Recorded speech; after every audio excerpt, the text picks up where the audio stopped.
au sommet. C'était le bras droit du roi. Il est avec le roi partout. Mardochée voulait que tout le monde s'agenouille devant lui. Tout le monde se prosterne. Tout le monde. Et il a remarqué Aman. Oh non, c'est Aman, pardon. Mardochée qui était à la porte, qui était l'oncle de la reine, et personne ne savait. Le cœur d'Aman est devenu gros comme ça. Pourquoi tout le monde s'agenouille devant moi? Pourquoi lui, là, ce nyama des Juifs ne s'agenouille jamais? Il ne m'honore pas. Aman avait le cœur gonflé. Aman n'avait pas de paix. Une fois, sa femme lui dit, ah, mais c'est toi qui as le roi, c'est toi qui la reine t'aime, tu as tout. Ignore cet homme. C'est comme ça que Dieu va détruire tes ennemis. Ils t'en veulent tellement, alors que toi, tu n'as même rien. Dieu va s'en charger. Garde silence, il combattra pour toi. Mardochée, il était toujours en train de respecter Aman. Bonjour, monsieur Aman. Mais il ne pouvait pas s'agenouiller devant Aman parce que lui ne s'agenouillait que devant le Dieu d'Israël.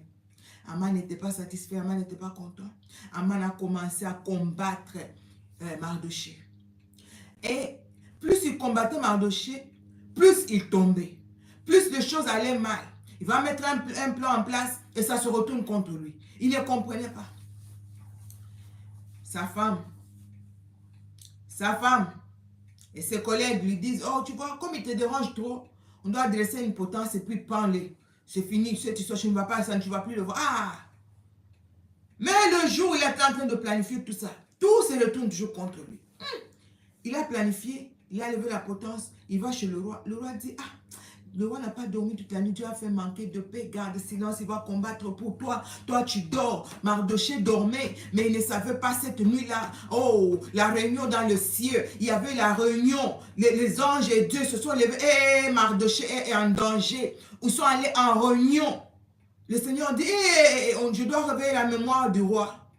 Il y avait un complot contre le roi. On voulait tuer le roi. Et c'était Mardochée qui avait découvert. Il allé annoncer, révélé. On a pris ces gens-là, on les a déjà, mais on ne l'avait jamais récompensé. Cette nuit-là, le justicier céleste, le juste juge, c'est lui qui voit dans le secret. Il a vu le complot contre son serviteur. Il a vu le complot contre son enfant. Il a vu le complot contre celui qui le sert, qui le craint. Il dit, ah, ça ne va pas finir comme ça, je dois mettre fin à ça. Il a levé la potence, prêt pour pendre Mardochée. Et il va là-bas, Aman va chez le roi avec sa colère.